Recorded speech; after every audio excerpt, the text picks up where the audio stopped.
আম্মা জানেরা, ও পর্দার আড়ালের মা ও বোনেরা, হযরত ফাতেমা রাদিয়াল্লাহু আনহা জান্নাতি নারী হয়ে স্বামীর থেকে দোয়া নেয়। হযরত ফাতেমা রাদিয়াল্লাহু আনহা দামি হয়েও রাতের বেলা দাফনের জন্য প্রস্তুতি নেয়, দিনের বেলা দাফনের জন্য রাজি হয় না। এরে আম্মা জান, তুমিও নারী, ফাতেমাও নারী। তুমি কেমন নারী, ফাতেমা কেমন নারী? কবরের চিন্তা ছিল, হাসরের চিন্তা ছিল, জাহান্নামের ভয় অন্তরে ছিল। আজকে তোমার আমার ভিতরে জাহান্নামের ভয় নাই, তোমার ভিতরে জান্নাতের আশা নাই, আমার ভিতরেও জান্নাতের আশা নাই। তোমার গুনার দিকে তাকাইলে মনে হয় জাহান্নামের চূড়ান্ত আসামি হয়ে গেলা। ও আম্মা জানেরা, তুমি তো ফাতেমার মতো নারী হতে পারলা না, খাদিজা রাদিয়াল্লাহু আনহাও তো তোমার মতো নারী। ও বৃদ্ধ বাবাজিরা, যুবক সন্তান, তোমাদেরকে বলিয়া যাই, আল্লাহ বলেন ফাআম্মা মান খাফা মাকামা রাব্বিহি ওয়া নাহাল নাফসা আনিল হাওয়া ফাইন্নাল জান্নাতা হিয়াল মাওয়া। এক যারা পরিমাণ গুনাহ নিয়ে যদি কেউ কবরে যাও, আল্লাহর নবীর প্রত্যেকটা হাদিসগুলো সত্য মিথ্যা না রে যুবক, ওই কবর তোমাকে চিনবে না। কবর তোমাকে এলেমওয়ালা নাকি মুফতিওয়ালা নাকি মুহাদ্দিস নাকি পীর মাশায়েখ তোমাকে চিনবে না। কবর তোমাকে মুসলমান নাকি বেঈমান চিনবে না। কবর দেখবে ঈমান ভালো আছে কিনা, আমলগুলো সুন্দর ছিল কিনা। যদি ঈমানটা সুন্দর না থাকে, আমলগুলো সুন্দর না থাকে, ওই কবর বসে আছে, তোমাকে এমন জোরে চাপ দিবে, সেদিন চিৎকার দিবা, কিন্তু মাকে পাইবা না, বাবাকে পাইবা না। এই ঠান্ডার ভিতরে ওযু করা বড় কষ্ট হয়ে যায়, ঠান্ডার পানির ভিতরে হাঁটা চলা বড় কষ্ট, শীতের দিন লেপ গায়ে দিয়ে ঘুমানো লাগে। আজকে তুমি মারা যাও, তোমার মা তোমার বাবা তোমাকে ভুলিয়া ওই কবরে ওই ঠান্ডা মাটির বিছানা ছাড়া, ওই ঠান্ডা মাটির দিয়ের ভিতরে তোমাকে পাড়াইয়া পাড়াইয়া মারি দেওয়ার জন্য রেডি হয়ে যাবে। সন্তান মারা যায়, বাবা 2 দিন পরে ভুলে যায়, বাবা মারা যায়, সন্তানরাও ভুলে যায়। সেদিন আমার কাছে এক সন্তান এসে বলতেছে, হুজুর আমার মা মারা গেছে, আমার মাও কাঁদছে, আমার বাবাও কান্না করেছে, কিন্তু আমি কান্না করি নাই, আমি এটা ধোকার কান্না মনে করেছি। কই আমার মামা চলে গেল, এখন তো কেউ কান্না করে না, 2-4 দিন পর সবাই তো ভুলিয়া গেল। ও সন্তানেরা, অনুরোধ জানায় যায়, আজকে মায়ের প্রেমে পড়েছো, বাবার প্রেমে পড়েছো, বাবার সম্পত্তির প্রেমে পড়েছো, বাবাও সন্তানের প্রেমে পড়ে দিন রাত কামাই করে করে সন্তানকে খাওয়ায়, আর এই সন্তান এই খানা খেয়ে গুনাহ করতেছে, জাহান্নাম কামাই করতেছে, হারাম উপার্জন করে করে সন্তান স্ত্রী সবাই জাহান্নাম কামাইতেছে। এই গুনাহ নিয়ে যদি আল্লাহর দরবারে হাজিরা দাও, আল্লাহর কসম করে বলি, কবরের মাটি তোমাকে পাকড়াও করবে, এমন জোরে তোমাকে ধরবে, তুমি বাঁচার কোনো উপস্থান পাইবা না। অনুরোধ জানায় যাই রে যুবক, ও বৃদ্ধ বাবাজিরা, কয়দিন বাঁচবেন, বাঁচার কোনো গ্যারান্টি নাই। এখন বেঁচে আছেন, আগামীকাল নাও থাকতে পারেন, আসরের সময় নাও থাকতে পারেন, এখান থেকে বাড়িতে যাওয়ার তো কোনো গ্যারান্টি নাই। আল্লাহর নবী বলেছেন, আল কবরু রাউযাতুম মির রিয়াজিল জান্নাহ আও হুফরাতুম মিন হুফারিন নার। কবরটা জাহান্নামের গর্ত হয়ে যাবে। কার জন্য জাহান্নামের গর্ত? নামাজ না পড়লে জাহান্নামী হবেন, এলেম না থাকলে নাও হতে পারেন, আমল না থাকলে জাহান্নামী হয়ে যাবেন, কোরআন এবং হাদিসের কথাগুলো যদি গ্রহণ না করেন জাহান্নামী হয়ে যাবেন। আল্লাহ যদি ওই হাসরের ময়দানে ফাতেমাকে ডেকে বলে, নবীজির কন্যা হওয়ার পরও এত আমল করেছে, কোনো সময় গুনাহ করে নাই, নবীজির নাতি হাসান হুসাইন হওয়ার পর এত আমল করেছে, গুনাহ করে নাই, আবু বকর ওমর ওসমান আলী সাহাবী এত কষ্ট করেছে নবীজির আত্মীয় হওয়ার পরও, তুমি আর আমি তো নবীজির কোনো আত্মীয় না, কিন্তু তোমার আমল কেমন, আমার আমল কেমন? मोमेन जो फदा नक्शे काफे पाए नबी हो,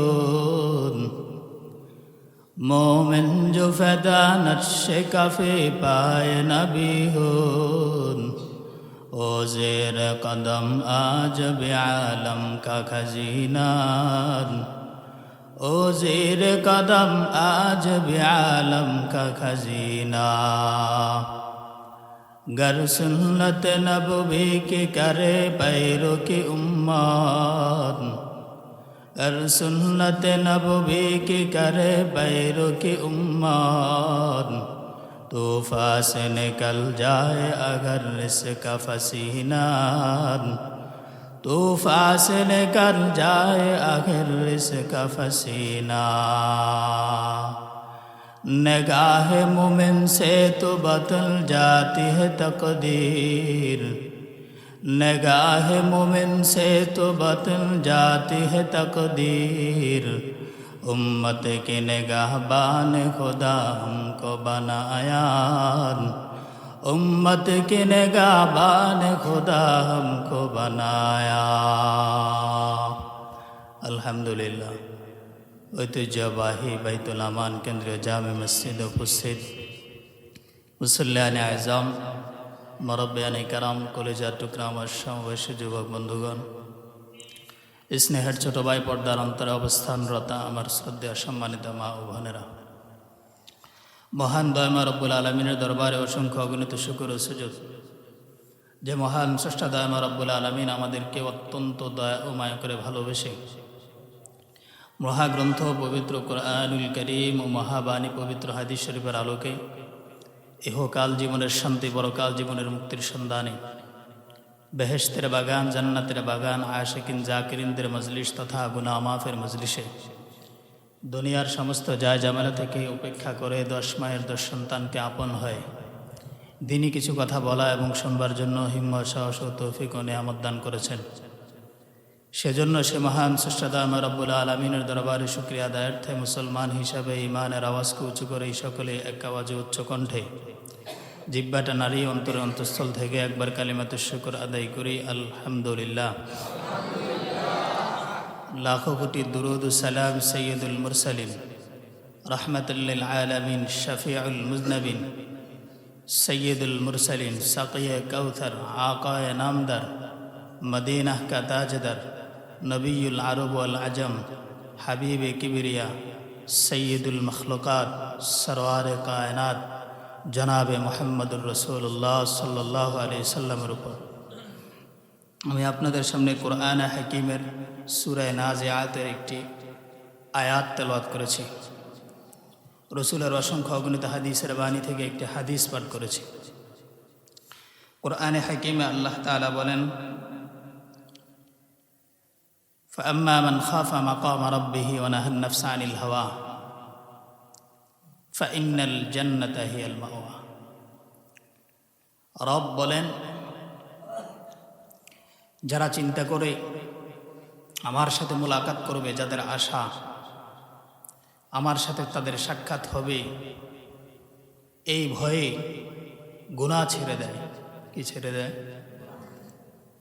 নিজের কাম ভাষণা ছেড়ে দেয়, হারাম কাজ ছেড়ে দেয়, যে আমি রবের সামনে দাঁড়াতে হবে। এই ভয়ে পাপ ছেড়ে দেয়, অন্যায় ছেড়ে দেয়, জুলুম ছেড়ে দেয়, বেবিচার ছেড়ে দেয়, নেশা জাতীয় জিনিস ছেড়ে দেয়, যে আমাকে রবের সামনে দাঁড়াতে হবে। আল্লাহ বলেন, ফাইনাল জান্নাতা হিয়াল মাওয়া, সে জান্নাতি। সুবহানাল্লাহ। রসুল হাদিসে বলেন, আল কবর রাউযাতুম মির রিয়াজিল জান্নাহ, কবর হবে কারো জন্য জান্নাতের বাগান, কারো জন্য জাহান্নামের গর্ত। কারো এটা জাহান্নামের ঠিকানা হবে, কারো জান্নাতের ঠিকানা হবে।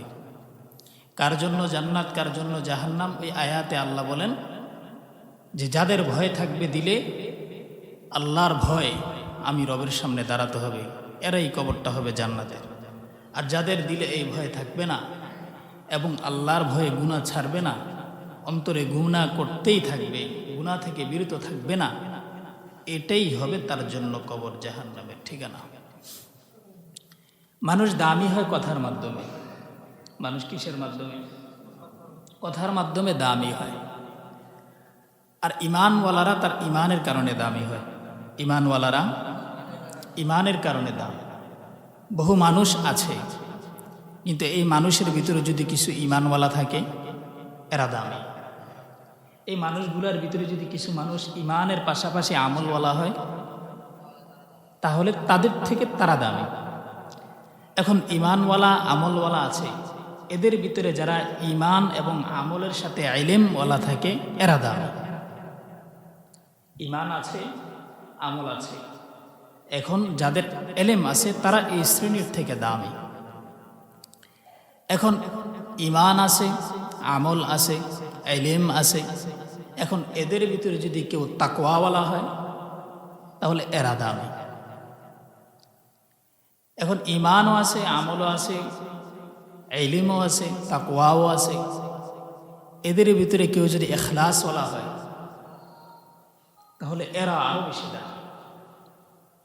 তাহলে সবচেয়ে বড় দামি হয় মুত্তাকি। তারা যারা মুত্তাকি, তারা কি? যারা মুত্তাকি তারা হলো সবচেয়ে দামি। আর এই মুত্তাকিনওয়ালা মানুষগুলো যদি ইলমওয়ালা হয়, জ্ঞানী হয়, আলেম হয়, মুফতি হয়, মুহাদ্দিস হয়, তাহলে এরা হয় দামি। উদাহরণ দিলে বুঝবেন, সমস্ত সাহাবাই কেরাম সকলের কি মর্যাদা এক সমান? আরেকটু ভেঙে বলি, পৃথিবীতে অনেক মুহাদ্দিস এসেছে, পৃথিবীতে অনেক মুহাদ্দিস এসেছে, অনেক মুফতি এসেছে, কিন্তু সবাইকে ইমামে আজম আবু হানিফার সমান হবে না। ইমাম বুখারী বহু হাদিস বর্ণনা করেছে, কিন্তু আমরা মুহাদ্দিস হিসাবে ইমাম আবু হানিফাকে মেনেছি, মুফতি হিসাবে ইমাম আবু হানিফাকে মেনেছি, ইমাম বুখারীকে মানি নাই। কেন? উনি আলেম, উনি কি? আরেকটু বুঝিয়ে বলি, রসুলের সাহাবী যারা হাদিস বর্ণনা করেছে সবচেয়ে বেশি হাদিসকার আবু হুরায়রা, সবচেয়ে বেশি হাদিসকার। এরপর আরেকজন সাহাবী হাদিস বর্ণনা করেছেন আনাস ইবনে মালিক, রসুলের 10 বছরের খাদেম। আনাস বহু হাদিস বর্ণনা করেছে। আম্মাজান আয়েশা সিদ্দিকা রাদিয়াল্লাহু আনহা বহু হাদিস বর্ণনা করেছে। এখন বলেন দেখি, এরা তো মুহাদ্দিস ছিল। কি ছিল? মুহাদ্দিস। যিনি হাদিস বর্ণনা করে ওনাকে মুহাদ্দিস বলে। কি বলে? মুহাদ্দিস। অনেক বড় মুহাদ্দিস এরা। সাইহুল হাদিস বলে। কি বলে? সাইহুল হাদিস, হাদিস বিশারদ। এখন বলেন দেখি, আল্লাহ রসুলের ইন্তেকালের পরে আবু বকরকে আমরা ইমাম মানছি না আবু বকরকে মানছি? আবু বকরকে মেনেছি না আবু হুরায়রাকে মেনেছি? আবু হুরায়রাকে মানি নাই, আবু বকরকে মেনেছি। কেন? উনি আলেম, উনি কি? অথচ কিন্তু উনি মুহাদ্দিস না। হাদিস বেশি বর্ণনা করেছে আবু হুরায়রা, হাদিস বেশি বর্ণনা করেছে আনাস ইবনে মালিক, হাদিস বেশি বর্ণনা করেছেন আম্মাজান আয়েশা সিদ্দিকা রাদিয়াল্লাহু আনহা। কিন্তু আমরা ইমাম হিসাবে, নেতা হিসাবে, লিডার হিসাবে, নেতা হিসাবে আবু বকরকে মেনেছি। কেন? উনি আলেম, উনি কি? এই কারণেই আলেমের মর্যাদা বেশি। আলেমের মর্যাদা কি? বেশি। আবু হানিফা রহমতুল্লাহি আলাইহির মর্যাদা বেশি। এরপরে দেখেন, আবু হুরায়রা জীবিত ছিল, আনাস ইবনে মালিক জীবিত ছিল। এরপরে আমরা যাদেরকে খলিফা মেনেছি, ওমর রাদিয়াল্লাহু তাআলা, আবু হুরায়রা না, আনাস ইবনে মালিক। কেন? আমরা অন্ধভক্ত নয়, বরং কোরআন এবং হাদিস যাদেরকে ফলো করার কথা বলা হয়, যারা জ্ঞানী হয়, যারা তাকওয়াবান হয়, যারা ইলম বলা হয়, যারা আমল বলা হয়, যারা ফরহেজগার হয়, যারা ইখলাস বলা হয়, এদেরকে প্রাধান্য দিতে হয়। এদের থেকে যদি কেউ জ্ঞানী হয় লাভ হবে, কিন্তু আলেম হতে হয়। কি হতে হয়? আলেম হতে হয়। তাহলে এই কথাটা বুঝে গেছে? তাহলে মানুষের ভিতরে দামি ওই মানুষগুলা যাদের ইমান আছে, ইমানের পাশাপাশি যদি আমল থাকে তারা দামি, আমলের পাশাপাশি যদি ইলম থাকে তারা দামি। এই ইলমওয়ালা, আমলওয়ালা, ইমানওয়ালাদের ভিতরে যদি তাকওয়াওয়ালা থাকে এরা চূড়ান্ত দামি।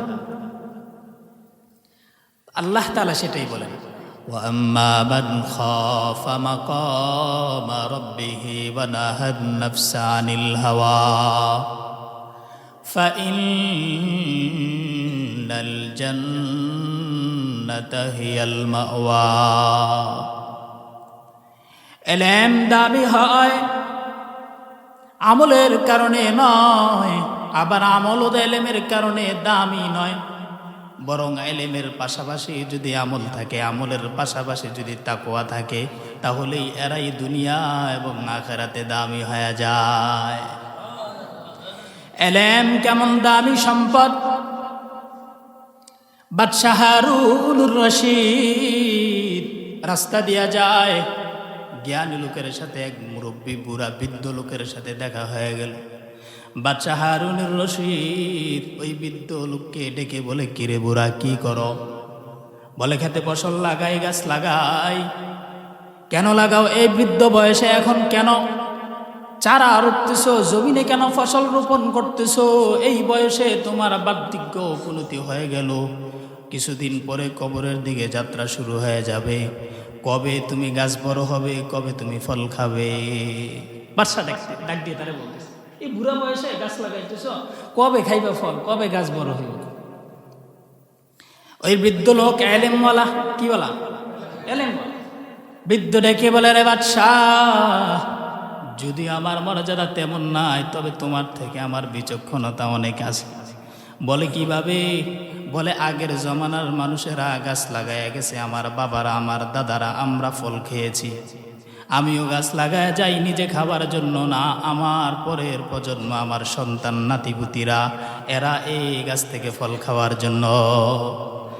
বাদশাহ খুশি হয়ে তাকে 1000 দেনার দান করলেন, 1000 টাকা দিয়ে দিলেন। ওই বৃদ্ধ লোক বাদশাকে ডেকে বলে, ও বাদশাহ, মানুষ ফল পায় 1 বছর পরে, গাছ লাগানোর পরে 1 বছর পর ফল পায়, আর আমি নগদ ফল পাইয়া গেলাম। বলেন সুবহান। বাদশাহ খুশি হয়ে তারে আরো 1000 টাকা দিয়ে দিলেন।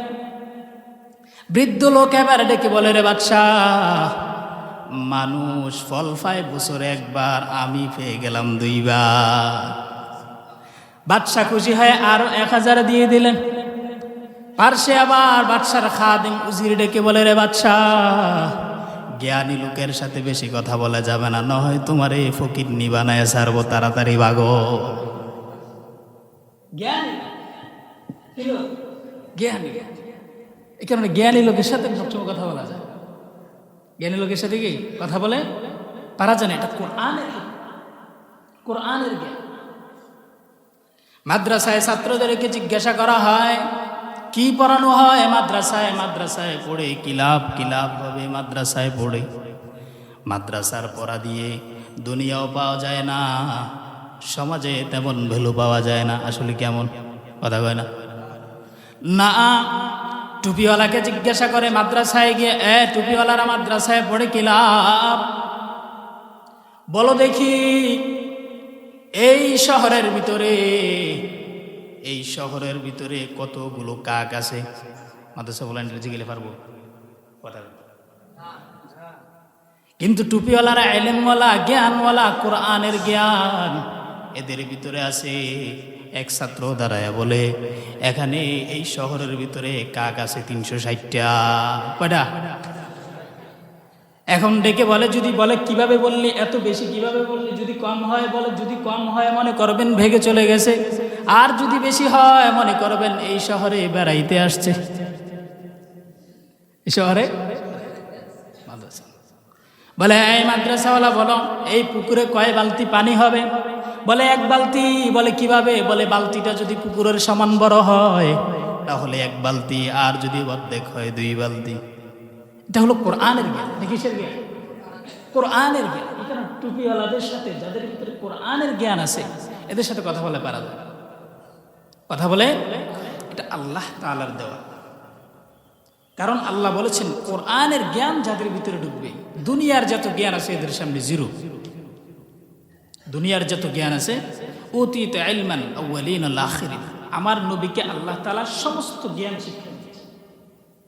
আদমকে যে জ্ঞান দিছে আমার নবীকে সেটা দিছে, ইব্রাহিমকে যা শিখাইছে আমার নবীকে সেটা দিছে, নূহ নবীকে যে জ্ঞান শিক্ষা দিছে আল্লাহ সেটাও আমার নবীকে দিছে, মুসা আলাইহিস সালামকে যত কিছু শিখাইছে আল্লাহ সেটা আমার নবীকেও শিখাইছে।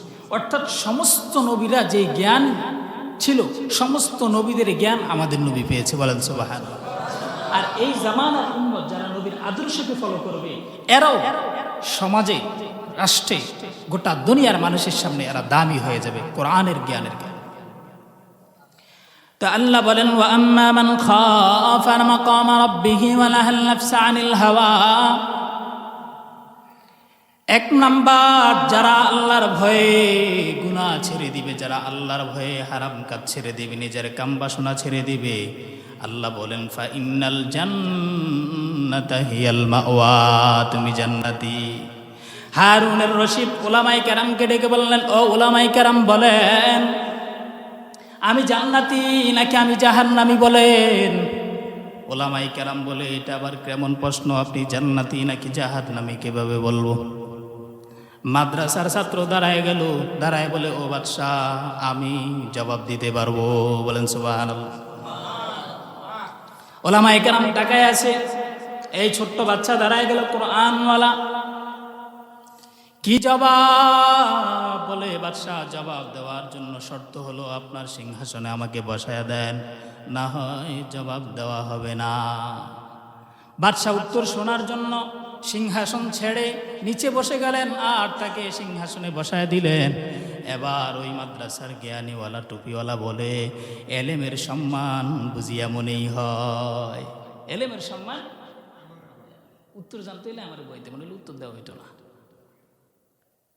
हकीकत से तो दुनिया बेखबर है, दुनिया की नुमाइश पर नजर है। नमी गोयम के आज दुनिया जुदा बाश, बहारो कारे के बाशी बा खुदा बाश।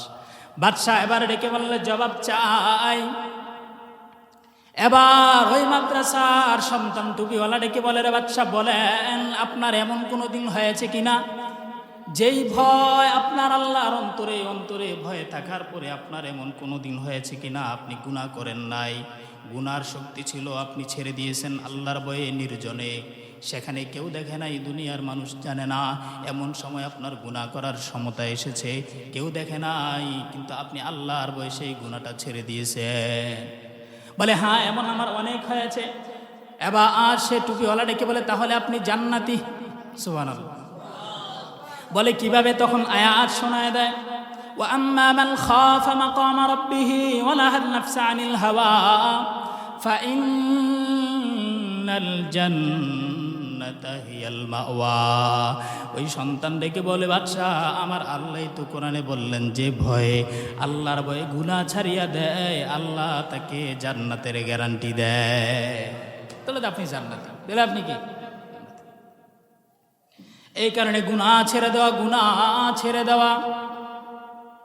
এরে আল্লাহর গোলাম, ও যুবক, ও পর্দার আম্মা জান, গুনার কারণে মানুষ বহু দূরে সরে যায়, আল্লাহর রহমত থেকে দূরে সরে যায়, কলবগুলো কালো হয়ে যায়।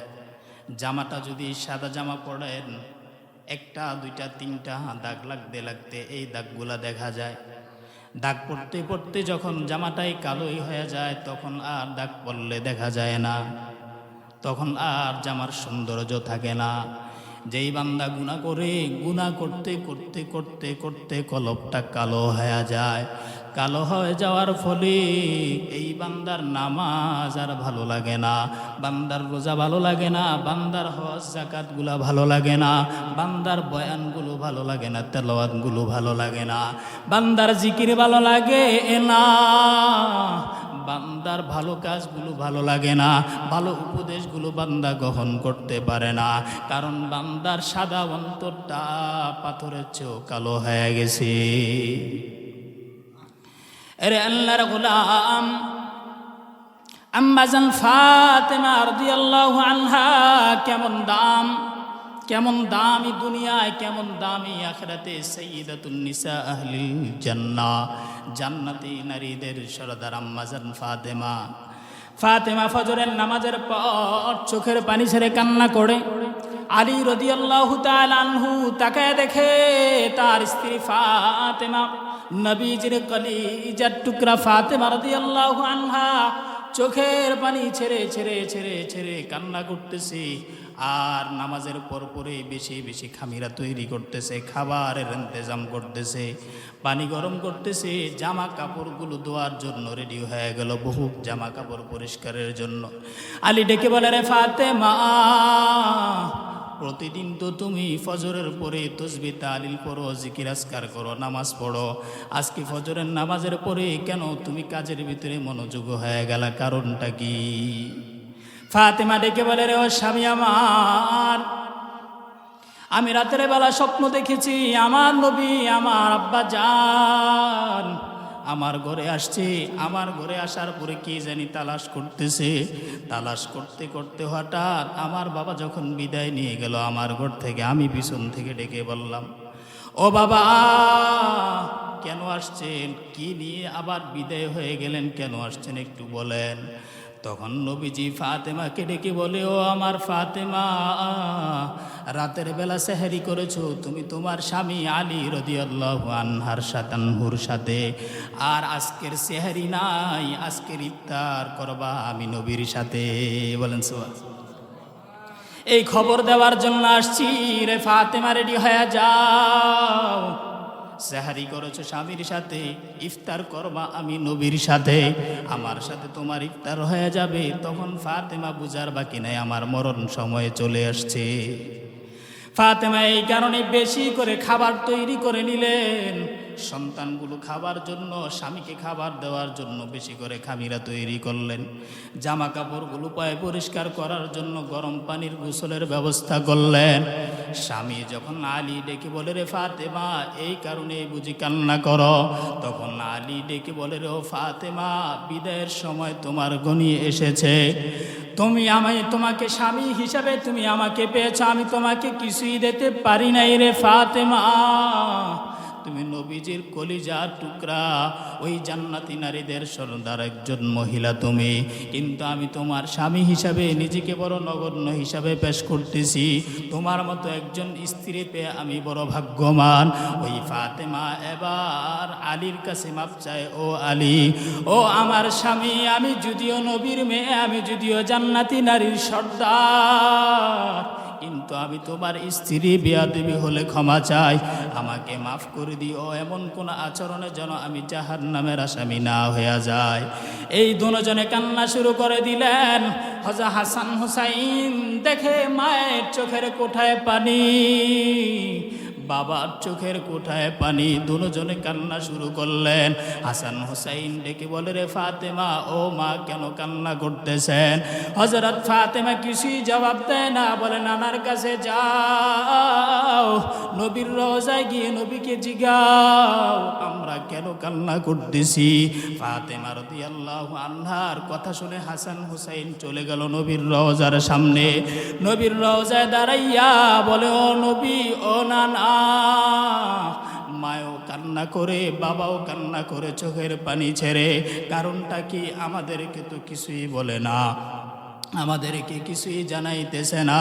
কবর থেকে, রওজা থেকে গাইবে আওয়াজ, রে হাসান রে হুসাইন, জলদি করে যা, মায়ের চেহারার দিকে তাকায়া থাক, বাবার চেহারার দিকে তাকা, মায়ের ভালোবাসা তাড়াতাড়ি নিয়ে নাও, তোর মা আর বেশি দিন বাঁচবে না, তোর মা চলে আসবে আমার কাছে, তাড়াতাড়ি তোর মায়ের কাছে যা, মায়ের চেহারার দিকে তাকায়া থাক, মায়ের থেকে দোয়া নাও। এই কথা বলে স্বামী কান্না করে, স্ত্রী কান্না করে, দুজন কান্না করতেছে। ফাতেমা রাদিয়াল্লাহু আনহা এবার বিদায় বেলা আলীকে ডেকে বলে, ও স্বামী আমার, তোমার কাছে আমার একটা আবদার, আমাকে যখন দাফন করাইবা, যখন জানাজা পড়ায় দিবা, আমাকে মাঠে ময়দানে নিবা না, আমাকে রাতের বেলা দাফন করায় দিবা, যেন মানুষ আমাকে দেখতে না পারে। আলী বলে, না আমি মানি না, নবীর কন্যা, নবীর কলিজার টুকরা ফাতেমার জানাজা রাতের বেলায় হবে না, দিনের বেলায় মাঠে হবে, সমস্ত সাহাবায়ে কেরাম হাজির হবে। ফাতেমা চোখের পানি ছেড়ে কান্না করে বলে, না না, আমাকে মাঠে কবর দিবা না, জানাজাও রাতের বেলা দিবা, দিনের বেলায় দিবা না। বলে, কেন? বলে, আলীর দরবারে বলে, ও স্বামী আমার, ও আলী, মানুষ যেন আমাকে না চিনে, না জানে আমি লম্বা ছিলাম কেমন, আমি খাটো ছিলাম নাকি লম্বা ছিলাম, আমি মোটা ছিলাম নাকি চিকন ছিলাম, এটা যেন মানুষ দেখে না ফেলে। এই কারণে রাতের বেলায় আমাকে দাফন করে দিও, দিনের বেলায় আমারে দাফন করিও না, মানুষ যেন বলতে না পারে নবীজির কন্যা লম্বা ছিল, নবীজির কন্যা খাটো ছিল, নবীজির কন্যা ফাতেমা মোটা ছিল নাকি ফাতেমা চিকন ছিল, এটা যেন কেউ না জানে। এই কারণে রাতের বেলা গোপনে দাফন করে দিও। হযরত আবু যরকে নিয়ে আলী রাদিয়াল্লাহু আনহু কবরে রাতের বেলায় দাফন করায়া দিলে। দাফন করানোর পর জানাজা পড়া দেওয়ার পরে কবরে রাখার পর আবু যর কবরকে ডেকে বলে, ও কবর সাবধান, এই কবরে কাকে রাখছি জানো না? জানো না? এই কবরে রাখছি হযরত আলী রাদিয়াল্লাহু আনহু, জান্নাতি নারীদের সর্দার ফাতেমাকে কবরে রাখলাম। কবর সাবধান হয়ে যা, কবর বেয়াদবি করবা না, এই বলে আবু যর বলতেছে। এরপরে কবর কোনো জবাব দেয় না। আবু যর গিফারি রাদিয়াল্লাহু আনহু আবার বলতেছে, এরে কবর সাবধান, শাবাবি আহলিল জান্নাহ, জান্নাতি যুবকদের সর্দার হাসান হুসাইনের মা, ওই হাসান হুসাইনের মাকে কবরে রাখতেছি, সাবধান। এরপরও কবর কোনো জবাব দেয় না। এরপরে কবরকে আবু যর বলে, ও আবু যর, ভালো করে শুনিয়া নেও, মায়ার নবীর কলিজার টুকরা ফাতেমাকে আমি কবরে রাখলাম। ফাতেমাকে আমি কবরে রাখছি, বেয়াদবি করবা না। আল্লাহ কবরের জবাব খুলে দিলেন, জবান খুলে দিলেন। কবর ডেকে বলে, এ আবু যর, আমার কাছে কে নবীজির কন্যা, কে হাসান হুসাইনের মা, কে আলীর স্ত্রী, কে জান্নাতি নারীর স্ত্রী হবে আমি কিছুই জানি না। আমার কাছে যে আসবে আমল নিয়ে, আমার কাছে যে আসবে ঈমান নিয়ে, আমি তার সাথে ভালো ব্যবহার করব। আর যদি কেউ আমার কাছে গুনাহ নিয়ে আসে, আমি দুই পাশের মাটি এমন জোরে চাপ আমি কবর দিব, শরীরের হাড্ডিগুলো ভেঙ্গে চুরমার হয়ে যাবে। ও আম্মা জানেরা, ও পর্দার আড়ালের মা ও বোনেরা, হযরত ফাতেমা রাদিয়াল্লাহু আনহা জান্নাতি নারী হয়ে স্বামীর থেকে দোয়া নেয়। হযরত ফাতেমা রাদিয়াল্লাহু আনহা দামি হয়ে রাতের বেলা দাফনের জন্য প্রস্তুতি নেয়, দিনের বেলা দাফনের জন্য রাজি হয় না। আরে আম্মা জান, তুমিও নারী, ফাতেমাও নারী। তুমি কেমন নারী, ফাতেমা কেমন নারী? কবরের চিন্তা ছিল, হাসরের চিন্তা ছিল, জাহান্নামের ভয় অন্তরে ছিল। আজকে তোমার আমার ভিতরে জাহান্নামের ভয় নাই, তোমার ভিতরে জান্নাতের আশা নাই, আমার ভিতরেও জান্নাতের আশা নাই। তোমার গুনার দিকে তাকাইলে মনে হয় জাহান্নামের চূড়ান্ত আসামি হয়ে গেলা। ও আম্মা জানেরা, তুমি তো ফাতেমার মতো নারী হতে পারলা না, খাদিজা রাদিয়াল্লাহু আনহাও তো তোমার মতো নারী। ও বৃদ্ধ বাবাজিরা, যুবক সন্তান, তোমাদেরকে বলিয়া যাই, আল্লাহ বলেন, ফাআম্মা মান খাফা মাকামা রাব্বিহি ওয়া নাহাল নাফসা আনিল হাওয়া ফাইন্নাল জান্নাতা হিয়াল মাওয়া। এক যারা পরিমাণ গুনাহ নিয়ে যদি কেউ কবরে যাও, আল্লাহর নবীর প্রত্যেকটা হাদিসগুলো সত্য মিথ্যা না রে যুবক, ওই কবর তোমাকে চিনবে না। কবর তোমাকে এলেমওয়ালা নাকি মুফতিওয়ালা নাকি মুহাদ্দিস নাকি পীর মাশায়েখ তোমাকে চিনবে না। কবর তোমাকে মুসলমান নাকি বেঈমান চিনবে না। কবর দেখবে ঈমান ভালো আছে কিনা, আমলগুলো সুন্দর ছিল কিনা। যদি ঈমানটা সুন্দর না থাকে, আমলগুলো সুন্দর না থাকে, ওই কবর বসে আছে, তোমাকে এমন জোরে চাপ দিবে, সেদিন চিৎকার দিবা, কিন্তু মাকে পাইবা না, বাবাকে পাইবা না। এই ঠান্ডার ভিতরে ওযু করা বড় কষ্ট হয়ে যায়, ঠান্ডার পানির ভিতরে হাঁটা চলা বড় কষ্ট, শীতের দিন লেপ গায়ে দিয়ে ঘুমানো লাগে।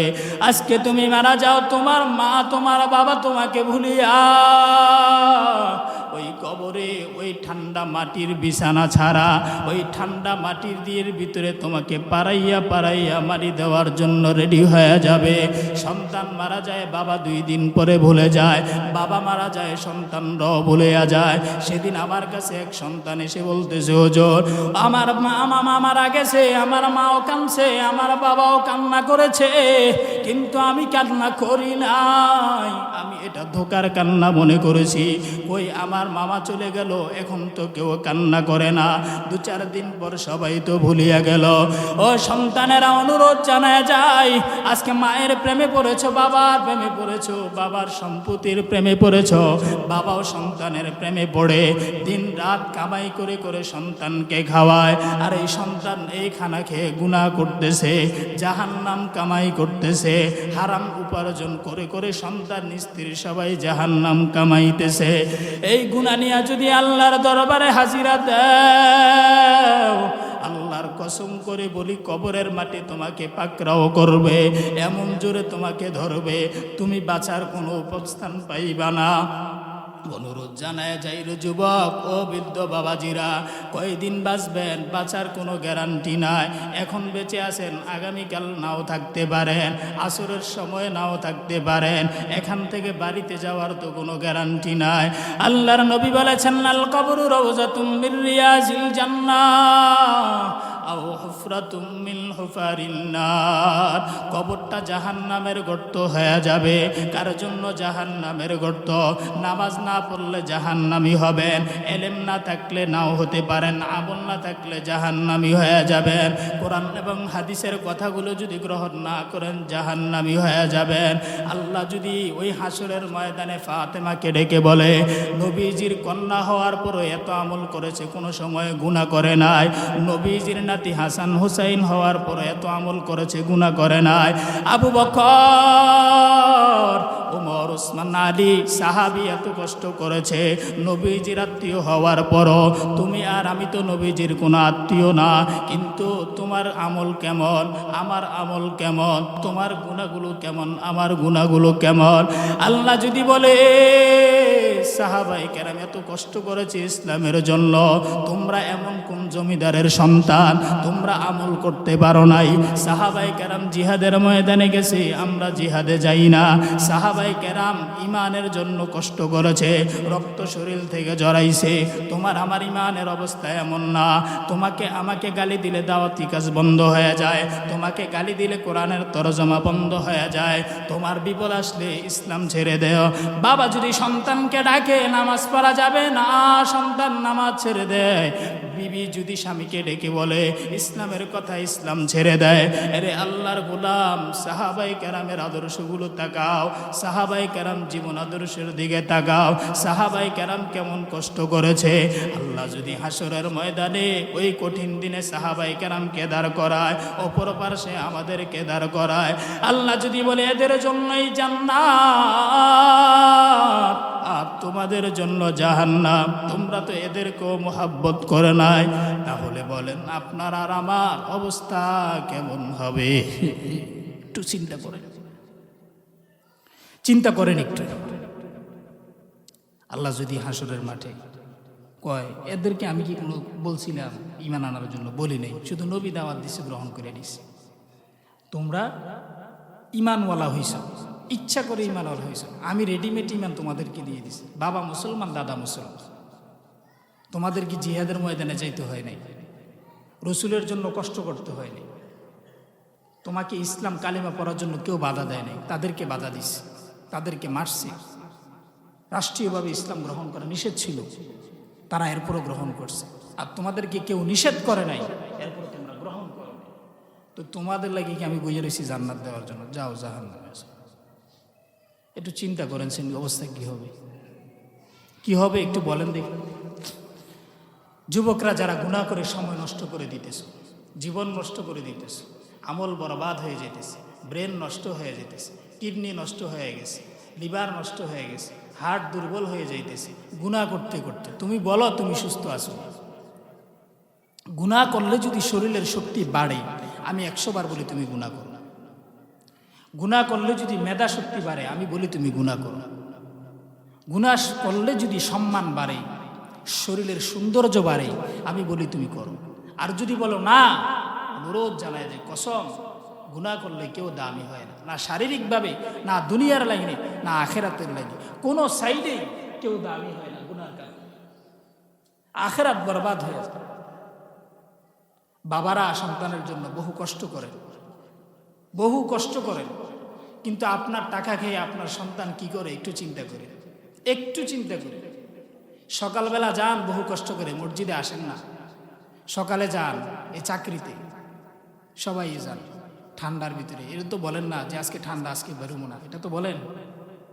সবাই বেরিয়ে যান সকালবেলা, সবাই বের হয় কর্মস্থলে, সন্ধ্যাবেলা ফিরিয়ে আসেন। ইচ্ছা করলে বাসায় আসতে পারেন না, বসে বসে কষ্ট করে টাকা ইনকাম করে স্বামীকে, স্ত্রীকে দিচ্ছেন, সন্তানকে দিচ্ছেন। সন্তান স্ত্রী গুনাহে লিপ্ত, আপনার এই টাকা আপনাকে জাহান্নামে নিতেছে। আল্লাহ বলবে তুই খাওয়াইছিস দেখে গুনাহ করছিস, খানা বন্ধ করে দিতে গুনাহ করবো না। তুমি উল্টা গুনাহ করার জন্য উৎসাহ দিয়েছ, আগে তুমি জাহান্নামে যাও। রব্বানা আরিনাল্লাযীনা আযাল্লানা মিনাল জিন্নি ওয়াল ইনস, আগে যাও তুমি জাহান্নামে। একটু চিন্তা করেন, সন্তানগুলো যেন গুনাহগার না হয়, স্ত্রী যেন গুনাহগার না হয়, কোনো স্বামী যেন হারাম কাজের সাথে জড়িত না হয়, স্ত্রীরাও খেয়াল করেন। সকলে মিলে জান্নাত কামানোর চেষ্টা করেন, জাহান্নাম থেকে দূরে থাকেন। আল্লাহ তাআলা আমাদেরকে এই কথাগুলোর উপর মেনে চলার তৌফিক দান করুন। আজকে আপনাদের দোপাবাড়ি মনে হয় মাহফিল, আজকে আমাকে দাওয়াত করছে, আপনাদেরকে বলা হয়েছে জানানি দেওয়ার জন্য। ওলামায়ে কেরামরা বয়ান করবে, আমি এসার পরে বসবো।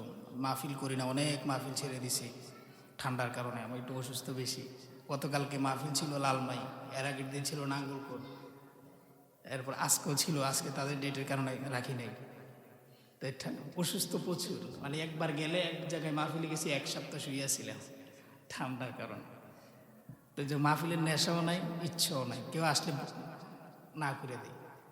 তো যাই হোক, এখানে কাছে আছে, আপনারা যাবেন, মাহফিল হবে, আপনারা সকলের দাওয়াত, আমিও থাকবো বাদেশে আল্লাহর তৌফিকে।